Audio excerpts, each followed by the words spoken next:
Hello everyone and welcome again. In this video I am going to be talking about how to deal and reduce anxiety. So in previous videos I've talked about anxiety a couple of times, and it is one of the most common themes or topics I'm going to be talking about on this channel. So I want to talk about how first that anxiety is very similar to excitement in our minds. So they know now that if we were to look at anxiety, it looks exactly the same as it would, as excitement would in our brains. So what this means is that we are the ones that are perceiving this anxiety as something that we need to be nervous about. So why is it the way that it is? So why is it that we are feeling this excitement as anxiety rather than just plain excitement? So first reason I would say would be because we feel that we are not in control. So it's a feeling of not being in control. We do not know how this is going to be played out. And because we don't know how it's going to be played out, we become anxious about it.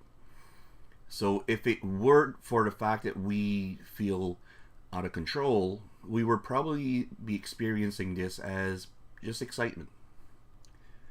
So another reason why we feel that it is something that we should be worried about or nervous about is because we do not know if we'll be able to cope with certain situations.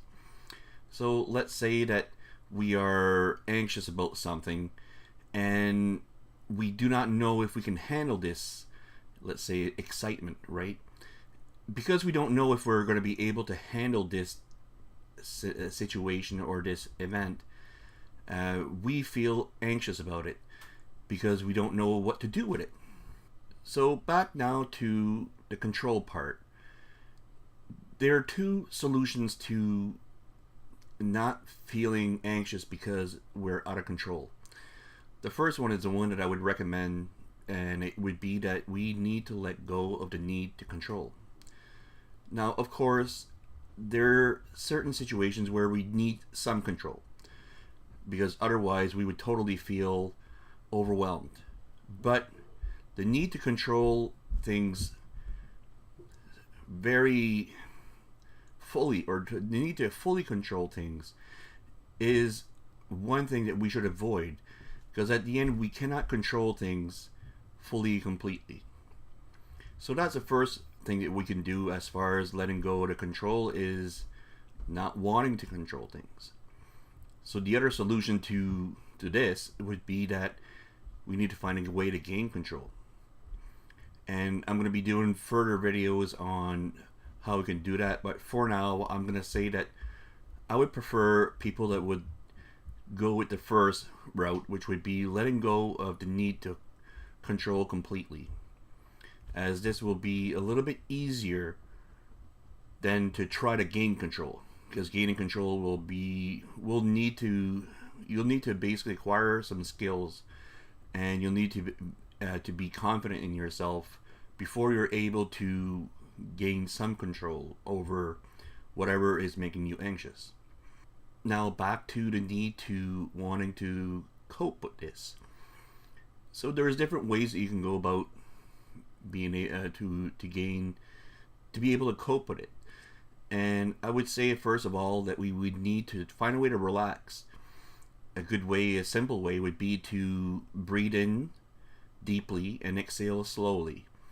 And do this a few times, and then eventually the anxiety will be reduced. It's not going to be going away, but at least we'll be able to deal with it a little bit easier.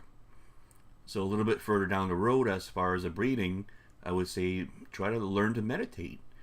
Meditation has a little bit of a lot of people see meditation as a little bit too complicated, and I would say if you want to know what it is to meditate, do something that you love, and then where you get totally lost in this activity, such as if you like to go for a walk. When you're in nature and you're going for a walk, you're basically meditating. If you enjoy it, that is. If you don't enjoy it, well, then it's not really meditation. So find a way to calm the mind and to start being able to see it a little bit clearer. So that's why meditation will be helpful, because you'll be more at peace and you'll be able to deal with it more effectively. As I've said in a couple of videos, we have a hard time coping, and because we don't have mental tools that help us cope with things, we feel often overwhelmed with situations where it shouldn't be a big deal. So there's different ways that you can find ways to cope, and again, I'm going to be covering ways that you can cope in future videos. But at the same time, coping is basically like accepting, and coping will only bring you so far. Like the same with accepting will only bring you so far. If you accept yourself, that's cool, but you need to go further. You need to start loving yourself. So in the same way that loving yourself would be the end solution, coping is not the end solution, and you'll need to find a way to where you can deal with it and where you're feeling comfortable with things. Coping is only a short-term solution, and obviously it'll be helpful, but again, like I said, at the end we should try to find ways where we'll be more than just coping with it. We'll be able to feel at ease while facing these things.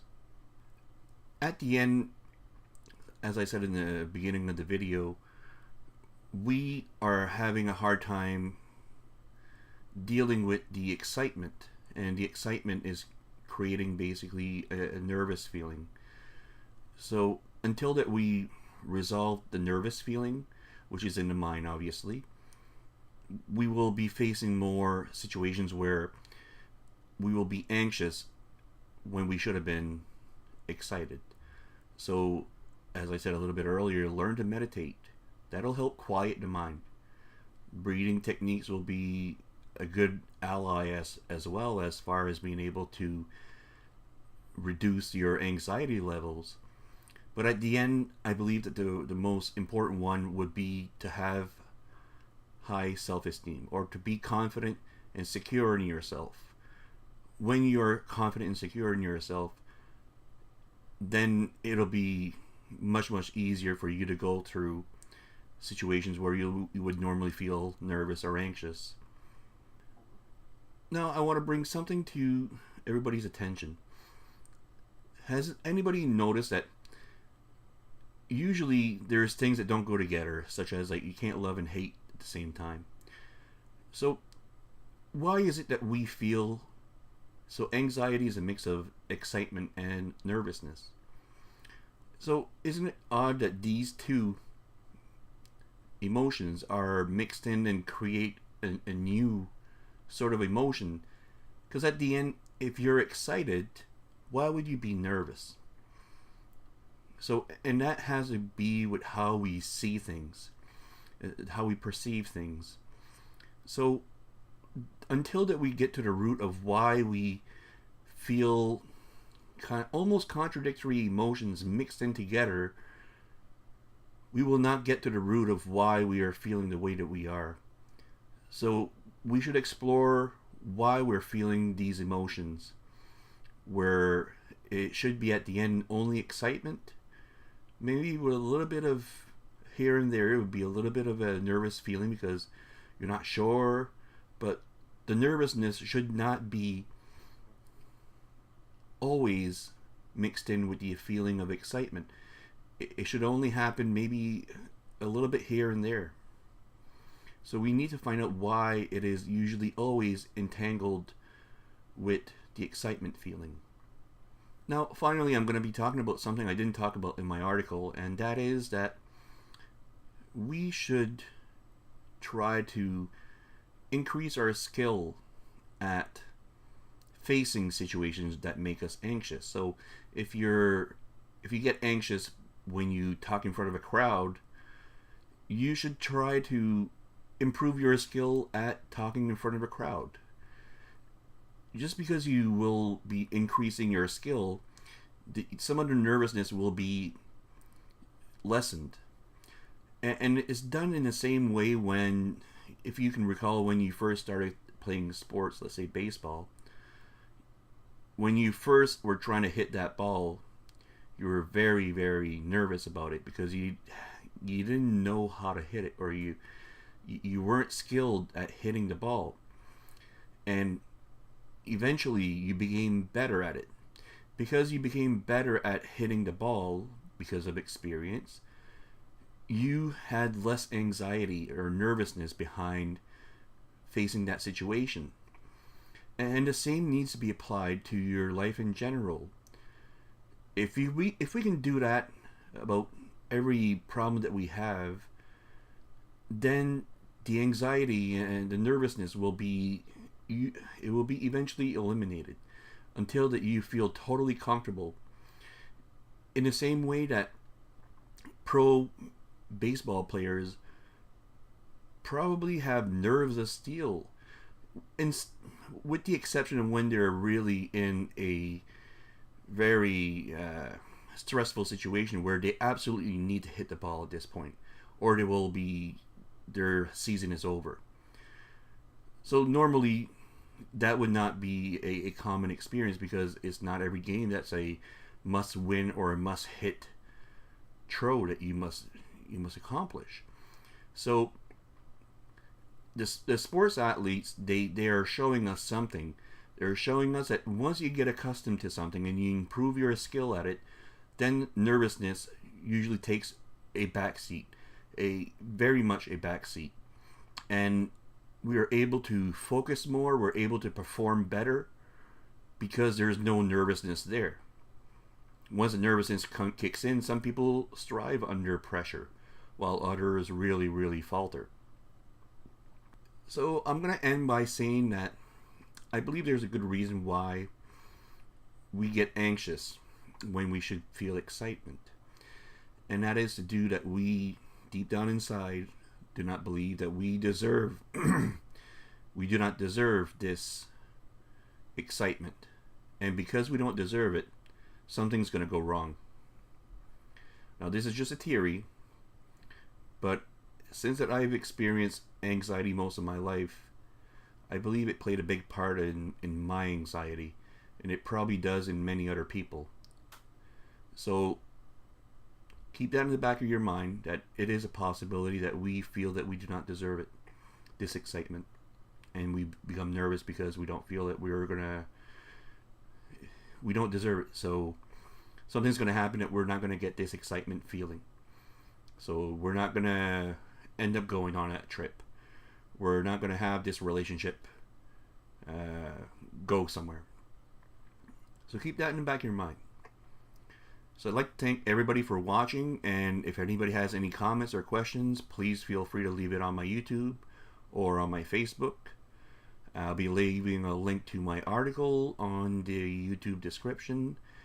And until next time.